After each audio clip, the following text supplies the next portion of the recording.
क्या आप एक कहानी सुनेंगे? बड़ी अमेजिंग कहानी है, मेरी जिंदगी की अब तक की सबसे अमेजिंग कहानियों में से एक। लेकिन इस कहानी में एक छोटा सा काम है जो आपको काम करते रहना होगा। काम करने के लिए तैयार हैं आप? मैं आपसे इस कहानी को सुनाते वक्त कुछ कुछ आपसे पूछता रहूंगा, आपको उसका जवाब देते चलना है। रेडी? बड़ी कहानी है, लंबी कहानी है, so I will read it. See it's important now, believe me, इस कहानी में जिंदगी की बहुत सारी सीख है। This story has a lot of learnings of life, lot of. और चूंकि कहानी मैं पढ़ रहा हूं थोड़ी सी बड़ी है, इसलिए मैं आपका अटेंशन चाहता हूं। तैयार हैं आप? मेंटली प्रेजेंट हैं आप? You're here? Should we begin the story? And this story is about unlucky boy. कहानी के अंत में इस बच्चे का नाम आपको पता चलेगा। पहले कहानी शुरू करते हैं और मैं बीच बीच में कुछ क्वेश्चन करूंगा, उसका आपको जवाब देते चलना है। ओके। जंगल के पास एक छोटा सा कस्बा था, हेनरी विले। यह कहानी यहां रहने वाले एक असाधारण लड़के की है। जब वो 6 साल का था, उसके पिता की मृत्यु हो गई। क्या यह अच्छा हुआ या बुरा हुआ? आपको बताते चलना है। मैंने फिर से कहा, जो लोग नहीं सुन रहे, you have paid, you are giving your time, and if you don't learn, you will be a great loser. अगर आप आके यहां रह के भी वैसे ही रहे जैसे आप थे, यहां आना आपका बेकार हुआ, बकवास हुआ। आपको नहीं आना चाहिए। If you're not ready to change, don't go to any seminars, any trainings, any workshop. You're wasting your time and money both. आप अपना टाइम और पैसा दोनों बर्बाद करेंगे। If you're ready to change, then come. If you're not ready to change, don't come. Don't waste your time, don't waste your money. It's important. Use it somewhere else. Use it with your friends, with your family, with your neighbors, with those things that entertain you. And I initially said, I'm not here to entertain. मैंने शुरू में कहा कि मैं आपको entertain करने के लिए नहीं आया हूं, मैं आपको एजुकेट करने के लिए आया हूं, मैं आपको यहां हंसाने के लिए नहीं आया, मैं आपको यहां कुछ बताने के लिए आया that can change your life. So be aware, be alert. It's your life, dear. मेरे को आप नहीं रोक पाएंगे। बहुत जिद्दी हूं। जहां से मैं यहां तक आया हूं, यहां से मैं बहुत दूर जाऊंगा, मुझे पता है। स्ट्रगल मैंने कर लिया, सैक्रिफाइस का टाइम हमारा, और सैक्रिफाइस हम कर लेंगे। स्ट्रगल का फेज चला गया, जिंदगी में स्ट्रगल का एक फेज था, वो निकाल दिया हमने। अब सैक्रिफाइस का फेज है। ये बहुत सारे लोगों से नहीं होता। 99% लोग सैक्रिफाइस नहीं कर पाते, इसलिए वो नेक्स्ट लेवल पे नहीं जाते। हम आपको 1 से 2 साल में Indian school of network marketing को भारत की सबसे प्रतिष्ठित नेटवर्क मार्केटिंग की पाठशाला बनाते हुए दिखाएंगे भाई। सबसे प्रतिष्ठित, सबसे प्रतिष्ठित। और मैं आपको बता दूं कि भारत में अभी कोई भी रजिस्टर्ड, सर्टिफाइड, डेडिकेटेड इंस्टीट्यूशन नहीं है नेटवर्क मार्केटिंग के लिए। और जब हमने इस चैनल की शुरुआत की थी, Indian school of network marketing, हमें पहले दिन से यह विजन था कि हम एक पाठशाला बनाएंगे, हम एक लर्निंग इंस्टीट्यूशन बनाएंगे, हम एक ऑर्गेनाइजेशन बनाएंगे जो सिर्फ नेटवर्करों के लिए काम करेगी। And I dedicate my life to network marketers. One life to network marketing. Anyway, let's start the story. Are you ready? Yes. Are you ready? Yes. I want you here. So I'm reading it. जंगल के पास एक छोटा सा कस्बा था, Henry विले। यह कहानी यहां रहने वाले एक असाधारण लड़के की है। जब वो 6 साल का था तो उसके पिता की मृत्यु हो गई। अच्छा हुआ या बुरा हुआ? पिता की मृत्यु होने के बाद उसकी मां को फैक्ट्री में काम करने के लिए जाना पड़ता था। तो जब मां, बहुत गौर से सुनिएगा, दिस स्टोरी इज अमेजिंग, जब मां फैक्ट्री में जाती थी तो फैक्ट्री में काम करने और आने जाने में इतना वक्त लग जाता था कि वो खाना भी नहीं बना पाती थी। तो ये 6 साल का बच्चा अपने परिवार में, अपने भाई बहनों में सबसे बड़ा था, और चूंकि ये सबसे बड़ा था इसलिए कई बार खाना इसी को बनाना पड़ता था। वो था 6 ही साल का, लेकिन बाकी भाई बहनों से बड़ा था। और घर में जो भी बड़े होते हैं उनकी जिम्मेवारी तो बड़ी होती है, आप सबको पता हो। जो घर में बड़ा होता है उसको परिवार देखना पड़ता है, बहुत सारा दायित्व तो उसी के ऊपर आता है। छोटे बड़े खुश होते हैं, किस्मत से हम छोटे हैं इसलिए टेंशन बहुत कम है, लेकिन बड़ों के पास बड़ी रिस्पॉन्सिबिलिटी है। तो ये 6 साल का बच्चा, चूंकि मां फैक्ट्री में काम करती थी, दूर थी फैक्ट्री, आने जाने में टाइम भी बहुत लगता था, तो वो खाना नहीं बना पाती थी। तो ये 6 साल का लड़का खाना बनाता था। अच्छा हुआ या बुरा हुआ? Be practical throughout the whole story, be practical. एक 6 साल का बच्चा जिसको खेलना चाहिए, एक 6 साल का बच्चा जिसको कुछ और करना चाहिए था, वो किचन में खाना बनाता है अपने और अपने भाई बहनों के लिए। कैसे? उसके साथ अच्छा हुआ या बुरा हुआ? बुरा। क्योंकि वो घर में बड़ा था और घर की हालत भी ठीक नहीं थी, इसलिए जैसे ही वो 10 साल का हुआ उसने काम करना शुरू किया। 10 साल की उम्र में ही उसने स्कूल छोड़ के और काम करना शुरू, मतलब स्कूल कम ही करता था तो काम करने में लग गया। और काम क्या था? तांगा की पेंटिंग करना। तांगा यू नो, वो घोड़े और वाले तांगे समझते हैं आप, उसकी पेंटिंग करने का काम शुरू कर दिया। द स्टोरी सेज कि 16 साल की उम्र में उसने एक फर्जी डिग्री बनवाई और आर्मी में भर्ती हो गया। This is a real story, I told you कि I will tell the name at the end. 16 साल की उम्र में उसने एक फर्जी डिग्री बनवाई और आर्मी में भर्ती हो गया, लेकिन 1 साल के बाद वो वहां से निकल गया और वो रेलवे में कंडक्टर हो गया। सब कुछ बढ़िया। ये लड़का इतना मेहनती था कि जब वो कंडक्टर था उसी समय वो पास की यूनिवर्सिटी से लॉ की भी पढ़ाई कर रहा था। बाकी चीज उसने कर ली थी, डिग्री ले ली थी लगभग, तो लॉ की पढ़ाई कर रहा था। अब लॉ जैसे वो शुरू करने वाला था, जैसे अपनी वकालत शुरू करने वाला था, उस शहर में उसकी किसी से लड़ाई हो गई और लड़ाई इतनी अधिक हो गई कि उसको शहर और यूनिवर्सिटी सब छोड़ना पड़ा। अच्छा हुआ या बुरा हुआ? बुरा हुआ। अब इसके पास कुछ था नहीं और पैसे इसके पास थे नहीं, इसलिए इसको मां के पास जाके रहना पड़ा क्योंकि पैसों की तंगी थी। लेकिन जब वो मां के पास जाके रहने लगा तो उसी समय उसको लाइफ इंश्योरेंस में नौकरी मिल गई। You know life insurance very well, insurance sector में। लेकिन कुछ ही दिनों के बाद बॉस से झगड़ा हो गया और उसकी वो भी नौकरी चली गई। अच्छा हुआ या बुरा हुआ? बुरा हुआ। कोई बात नहीं। कुछ सालों के बाद उसने एक फेरी बोट कंपनी बनाई। You know ferry boat? Ferry boat समझते हैं आप? फेरी बोट वो जो आपने देखा होगा कोलकाता या कहीं भी गए होंगे, जिसमें सामान बहुत सारे लोग जाते इधर से उधर, बोट जो होते हैं।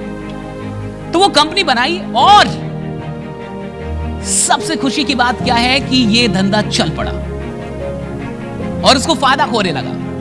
और जब उसको फायदा खोने लगा तो अचानक से एक दिन उसके मन में ख्याल आया कि मुझे केमिकल के थ्रू जो बल्ब बनाते हैं ना, बल्ब, वो बल्ब बनाने का काम शुरू करना चाहिए। उसको लगा कि मुझे केमिकल बल्ब बनाना चाहिए। तो उसने ये फेरी बोट वाला जो धंधा जो बढ़िया चल रहा था उसको बेच दिया और बेच के उसने एक फैक्ट्री बनाई। किसकी? केमिकल बल्ब की। लेकिन इसमें उसको नुकसान हुआ और उसका धंधा नुकसान में चला गया, चौपट में। क्यों? क्योंकि बल्ब उससे सस्ता, उससे अच्छा बाकी लोग दे रहे थे। एनीवे, वो रुका नहीं। लेकिन ऐसे करते करते उसकी उम्र 35 साल हो गई। लड़की की उम्र कितनी होगी? 35 साल। छोटा सा लड़का। कहां से कहानी शुरू हुई थी? 35 साल का लड़का हो गया। और 35 साल की उम्र में ना उसके पास घर, ना उसके पास पैसा, कुछ भी नहीं, जॉब वॉब कुछ भी नहीं, काम भी नहीं। 35 साल की उम्र हो गई, लेकिन ये थक कर बैठा नहीं। इस लड़के ने एक टायर कंपनी का सेल्समैन, टायर कंपनी में एक सेल्समैन बन गया। वो कैसा रहा? अच्छा हुआ या बुरा हुआ? लेकिन कंपनी बंद हो गई। जिस टायर कंपनी में ये सेल्समैन बना, बेचारा वो कंपनी बंद हो गई। फिर बुरा हुआ? Okay, next. 40 साल की उम्र में वो शेल के जीएम से मिला। शेल बहुत बड़ी ऑयल कंपनी, पेट्रोलियम कंपनी, वो उसके जीएम से मिला। और जब वो उसके जीएम से मिला तो 40 साल के इस इंसान में काम करने की भूख को देख के वो जीएम बड़ा प्रभावित हुआ और उसने इसको एक पेट्रोल पंप दे दी। क्या दे दी? बड़ा प्रभावित हो गया। 40 साल के इंसान में काम करने की जो भूख थी, जो तड़प थी, उस तड़प को देख के वो दीवाना हो गया। उसने एक पेट्रोल पंप इसको दिया कि लो तुम काम करो। पेट्रोल पंप तुमको दिया, तुम्हें काम करना है, काम करो। पेट्रोल पंप दिया। लेकिन उसी समय अमेरिका में मंदी आ गई और पेट्रोल पंप बंद करना पड़ा। अच्छा हुआ या बुरा हुआ? फिर बुरा हो गया इसके साथ। पेट्रोल पंप बंद कर दिया। लेकिन जो भी हो, उसी साल दोबारा से पेट्रोल पंप शुरू हुआ। सेल कंपनी फिर से शुरू हुई, उसको फिर से एक पेट्रोल पंप दिया और कहा कि हम आपसे किराया भी नहीं लेंगे, सिर्फ आपको जितनी भी पेट्रोल बिकेगी उसका कुछ % हमें देना है। ठीक है। दूसरी बार धंधा शुरू किया। इस बार इसने एक और काम किया कि जो भी गाड़ियां आती थी पेट्रोल लेने के लिए, इसने साथ साथ कुछ डिश बना के और उनको खिलाना शुरू किया। मतलब डिश भी कुछ देने लगे, खाने का चीज। तो लोग आते थे कहीं कहीं से, तो खाना भी कुछ खा लेते थे। उसमें से एक डिश इसकी प्रसिद्ध हो गई और वो धीरे धीरे चर्चे में आ गई और धीरे धीरे पूरे शहर में बाकी जगहों पे इसका नाम होने लगा कि एक बड़ी अमेजिंग सा वो डिश बनाता है। और धीरे धीरे ये डिश इतनी प्रसिद्ध हो गई कि इसको लगा कि अब मुझे पेट्रोल पंप का काम छोड़ के एक रेस्टोरेंट खोल लेना चाहिए। और इसने यही किया। पेट्रोल पंप का काम छोड़ के इसने अगला काम क्या किया? इसने रेस्टोरेंट खोल लिया। रेस्टोरेंट खोला, वहां तक तो ठीक था, लेकिन बगल में एक और होटल था। बगल में एक और होटल था। तो आप जब कुछ खोलते तो आप बोर्ड लगाते हो उसके लिए, हाँ, एडवर्टीजमेंट का या कुछ भी बिलबोर्ड ये सब लगाते हैं ना। उस बोर्ड को लगाने में झगड़ा हो गया और झगड़ा इतना अधिक हुआ कि गोलियां चल गई और गोलियां चली तो इसका साथी मर गया। अच्छा हुआ या बुरा हुआ? सर बुरा। और फाइनली जब गोली चल गई, साथी मर गया, तो क्या वो रेस्टोरेंट चलेगा? बंद हो गया। 4 साल के बाद, कितने साल के बाद? 4 साल के बाद ये इंसान हार नहीं मारा, इसने फिर से रेस्टोरेंट शुरू किया, ये सोच के कि धंधा अच्छा चलेगा। और इस बार इसने रेस्टोरेंट के साथ साथ मोटेल समझते जहां लोग रुकते हैं, तो मोटेल भी शुरू किया। मोटेल एंड रेस्टोरेंट दोनों अगल बगल, मोटेल यहां पे, रेस्टोरेंट यहां पे। लेकिन उस मोटेल में बहुत भीषण आग लग गई और आग इतनी भीषण थी कि रेस्टोरेंट भी जल गया। अच्छा हुआ या बुरा हुआ? फिर बुरा। देखते चलो, अभी कहानी बाकी। खैर, अब तक इस आदमी को अपना पैशन मिल चुका था। क्या मिल चुका था? पैशन पता चल गया था। पैशन किस चीज में था? कुकिंग में। उसको पैशन मिल गया था। उसने सोचा कि कोई बात नहीं, मैं और भी बड़ा रेस्टोरेंट खोलूंगा। और आगे चल के उसने थोड़े दिनों के बाद फिर से एक रेस्टोरेंट खोला, बड़ा रेस्टोरेंट खोला। अभी रेस्टोरेंट का काम शुरू ही हुआ था, तब तक वर्ल्ड वार 2 शुरू हो गया।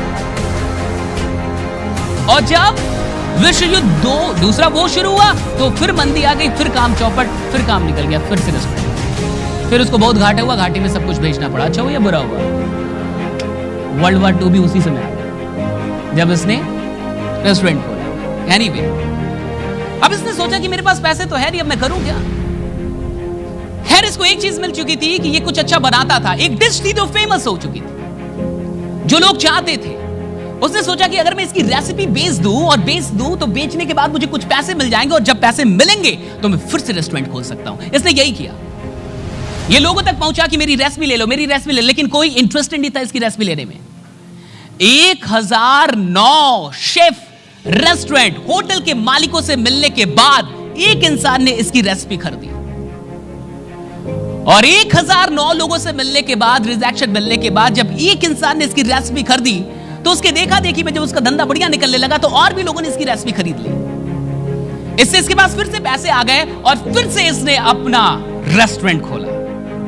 और इस बार इसने रेस्टोरेंट बड़ी अच्छी जगह पे खोला, अच्छी जगह पे, हाईवे पे खोला, लोकेशन हाईवे पे, और बड़ी अच्छी लोकेशन पे खोला, हाईवे पे बड़ा सा रेस्टोरेंट खोला। लेकिन इससे पहले कि इसको फायदा होता, इसका धंधा बढ़िया चलता, हाईवे 7 किलोमीटर पहले से मोड़ दिया गया। अच्छा हुआ फिर से बुरा हुआ। हद होता है बुरा होने का, राइट? अब ये हाईवे था, यहां पे इसने रेस्टोरेंट खोला, बहुत अच्छा लोकेशन था, चल रहा था। लेकिन इससे पहले कि इसको अच्छा चलता मुना, तब तक 7 किलोमीटर पहले से हाईवे का रास्ता मोड़ दिया गया। अब ये लोकेशन बेकार हो गई, बकवास हो गई, इसको फिर से इसको बेच के घाटे ओटे में, और फाइनली इसके पास अब कुछ नहीं बचा। अब इसके पास एक पुरानी सी फटीचर सी कार थी, और एक वाइफ थी, और एक कुकर था, और एक गैस था। इसने कार की डिक्की में गैस रखा और कुकर रखा, और वाइफ को लेकर निकल गया, और शहर शहर घूमता था, होटल के मालिकों के पास जाता था, और वहां बैठ के होटल के मालिक को अपना डिश बना के खिलाता था। और अगर होटल के मालिक को डिश पसंद आती थी तो कहता था कि 2-3 दिन और रुके, आपके और भी जो लोग आते होटल में उनको खिला के देखो। तो बोलते थे हाँ देखो। तो वो वही रुक के और भी लोगों को खिलाता था जो होटल में आते थे, और अगर उनको भी वो डिश अच्छी लग जाती थी तो वो होटल के मालिक से बोलता था मेरी फ्रेंचाइजी ले लो। लेकिन ये फ्रेंचाइजी लेने का काम इतना अपमानजनक था उसके लिए, ये कहता कि फ्रेंचाइजी का काम इतना अपमानजनक था कि कई बार लोग हमें होटल में रुकने भी नहीं देते थे, हमें अपने कार में पति पत्नी को सोना पड़ता था।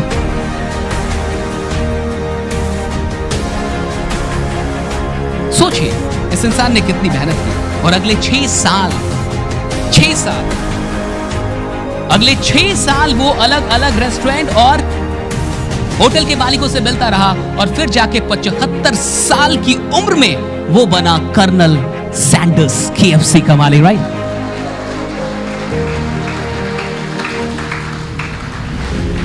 एट द एज ऑफ 75, 6 साल वो और दौड़ा, 6 साल वो और गया होटल के मालिकों के पास, और जब वो 75 की उम्र में पहुंचा तो उसका पसंदीदा बिजनेस चल पड़ा, और KFC पहली ऐसी दुनिया की फूड चेन बनी जिसके दूसरे देशों में चेन बने, पहली फूड चेन पूरी दुनिया में जिसके दूसरे देश में चेन फैले। और 1960 तक यूके, जमैका और ब्रिटेन, कई मैक्सिको, कई जगहों पे इसके बहुत सारे ब्रांच फैल चुके थे। और कर्नल सैंडर्स जब 80 साल के थे तब भी वो लोगों से जाते थे शहर शहर मिलने, और अपने कस्टमर से पूछते थे कि आपको मेरा डिश कैसा लगता है। और जब उनका देहांत हुआ 90 साल की उम्र में, तब तक KFC 48 देशों में 6000 रेस्टोरेंट बन चुकी थी, राइट? 6000, 48 देश, 48 countries. Are you getting my point? 48 countries, 6000, कितने? 6000। सी, भगवान जब किसी को बड़ा बनाना चाहता है ना, भगवान को एक्चुअली उनको कार में वो गैस लेके कुकर पे लेके आना था, लेकिन वो कुकर पे आ नहीं रहे थे, वो गैस पे आ नहीं रहे थे, वो कार में जा नहीं रहे थे। उन्होंने जितने बिजनेस किए सब फ्लॉप होते गए। हाईवे 7 किलोमीटर से पहले से नहीं मुड़ता है साहब, ये रेयर है। आप जब कुछ कर रहे हैं, मोटल में आग नहीं लग जाती है। सब भगवान आपको बहुत दूर लेके जाना होता है तो वो आपको बहुत कुछ आपसे ऐसा कराता है जो आपको शुरू में क्या लगेगा तो उसके साथ बुरा। लेकिन आपको नहीं लगता कि अगर इतना बुरा नहीं होता तो आज KFC नहीं होता? आपको नहीं लगता कि अगर वो रेस्टोरेंट चल जाता तो KFC की चेन कभी नहीं आ पाती? ताकि अगर कुछ भी वो हाईवे अगर 7 किलोमीटर पहले से ना मुड़ा होता, और अगर वो आखिरी रेस्टोरेंट भी चल जाता, लास्ट, वो अच्छा खोला था उसने और वो बढ़िया लोकेशन पे था, तो भी कम से कम आपको वो KFC नहीं मिल पाती। और 6 साल तक वो कार में अपनी वाइफ को लेके, और कार में एक गैस और कुकर लेके घूमते रहे। मैंने आपसे एक बात कही थी पहले फेज में, अगर आप कुछ भी आसानी से पाना चाहते हैं, आगे का लाइन क्या था? तो आप नहीं पाना चाहते हैं। अगर आप कुछ भी आसानी से पाना चाहते हैं, फिर से सुनिए, तो आप, मैं बोल रहा हूं, आप नहीं पाएंगे। फिर से सुनिए, अगर आप कुछ भी आसानी से पाना चाहते हैं तो आप नहीं पाना चाहते हैं। KFC के मालिक के साथ एक अच्छी बात थी, वो कभी रुका? इतनी प्रॉब्लम है, इतने में तो इंसान को सुसाइड कर लेना चाहिए था। उसको तो डिक्लेयर करना चाहिए था कि गॉड इज अगेंस्ट मी। नहीं, इतने में तो उसको बता देना चाहिए था कि मेरी किस्मत ही। फिक्स माइंडसेट के थे नहीं वो। किस माइंडसेट के थे? Yes, growth mindset. Fix mindset का इंसान अपनी किस्मत के बारे में बहुत जल्दी ऐलान कर देता है। वो बहुत जल्दी बोल देता है मेरी किस्मत खराब है। वो बहुत जल्दी कुछ भी, वो डेफिनेटिव जजमेंट दे देता है बहुत जल्दी। लेकिन जो ग्रोथ माइंडसेट का इंसान होता है वो डेफिनेटिव जजमेंट। अगर आपको लग रहा है कि आपको सफलता नहीं मिल रही, अगर आपको लगता है कि आप बहुत अधिक मेहनत कर रहे हैं फिर भी सफल नहीं हो रहे, वो नहीं कर रहे थे क्या? वो कम मेहनत कर रहे थे। एक एक बार जब बिजनेस बंद होता है और फिर से बिजनेस खड़ा करना, आप पूछे किसी बिजनेस करने वालों, इट्स नॉट सो इजी। एक इंसान मोटेल और रेस्टोरेंट दोनों खोले, दोनों जल जाए, अरे बाबा ये आसान नहीं है, आसान नहीं है। यहां तो 2-4 रिजेक्शन मिलने के बाद लगता है कि काम आसान नहीं है। और जब बिजनेस ही जाने लगे, इस तरीके से चीजें होने लगी, तो कहां से कुछ आसान लगेगा? आप बहुत गौर से समझ। This is amazing story. आपने बहुत बार सुना होगा, नाम तो कितना सुन रखा होगा KFC।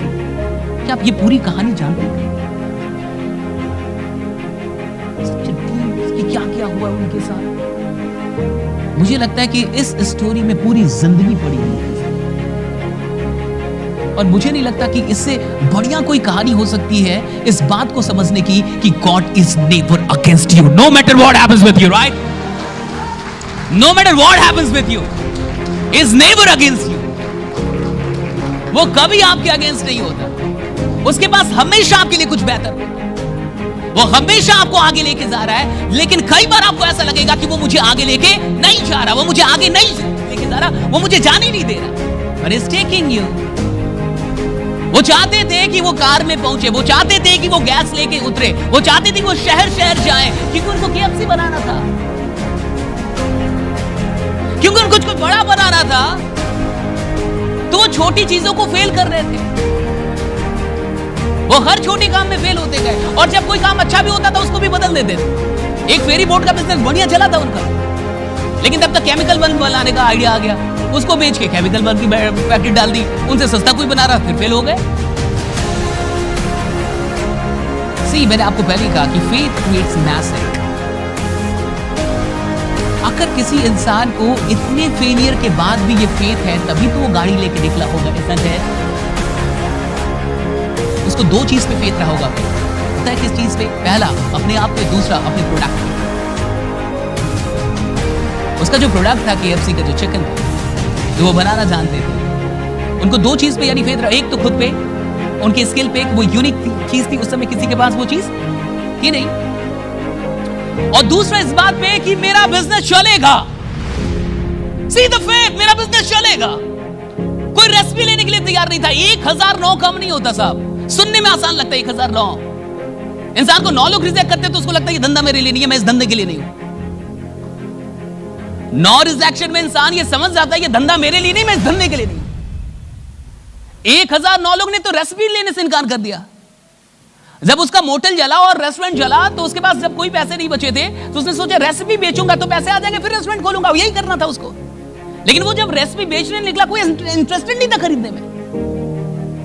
तो 1009 लोगों को वो बना के खिलाया, ऐसा बना बना के खिलाया, और खाने के बाद लोगों ने ना बोला। वो 1009 लोग से उसने बात नहीं की, बना बना के खिलाया उनको, और खाने के बाद भी लोगों ने ना बोला। वही KFC का चिकन जो आज पूरी दुनिया में मशहूर है, और लोग ना बोलते गए। लेकिन वो 1009 के बाद भी रुका नहीं। वो एक इंसान खोज रहा था जो हाँ बोले, उसने लिया और उसका बिजनेस बढ़िया चला। उसकी देखा देखी और भी लोगों ने लिया। इसके बाद फिर पैसा आया, फिर उसने रेस्टोरेंट खोला, लेकिन फिर वो रेस्टोरेंट चला नहीं। हाईवे के लोकेशन पे वो खोला, हाईवे मुड़ गई। आपको मैंने पूछा था कहानी में कि 6 साल के बच्चे को खाना बनाना पड़ा, क्या ये अच्छा हुआ या बुरा हुआ? अब कैसा लग रहा है आपको? Yeah, great, जबरदस्त applause, right? जो होता है अच्छे के लिए होता है साहब।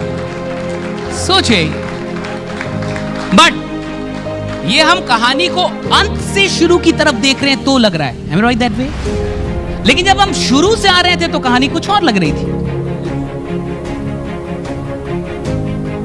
जब आप अपनी जिंदगी को, अपनी सफलता को, अपनी यात्रा को शुरू से देखेंगे तो कई सारी चीजें आपको ठीक नहीं लगेंगी, कई सारी चीजें फिट नहीं बैठेंगी, कई सारी चीजें आपको लगेंगी कि क्यों हो रहा है, वैसे आपने क्यों नहीं, मैं इतना काम कर रहा हूं तो सफल क्यों नहीं हो रहा, मैं इतना काम कर रहा हूं तो मेरी टीम क्यों नहीं बन रही, मैं इतना काम कर रहा हूं तो मुझे और कमाना चाहिए। It's not happening with you, according to you, according to your planning। जैसा आपकी प्लानिंग वैसा नहीं हो रहा, तो कई बार आपको ऐसा लगता है कि चीजें खराब चल रही है, चीजें अच्छी नहीं हो रही है आपके साथ। लेकिन अब कहानी में जब हम लोग अंत से चल रहे हैं, अब अंत आप जान चुके हैं। Now you know the end of the story। लेकिन you know the end, क्योंकि आपने कहानी के शुरू में आपको नहीं पता था ये कहानी कर्नल सैंडर की है। ये आपको अंत में पता चला जब वो 75 साल के हो गए और कामयाब बने, तब आपको कहानी में पता चला कि वो किसकी कहानी थी, KFC के मालिक की।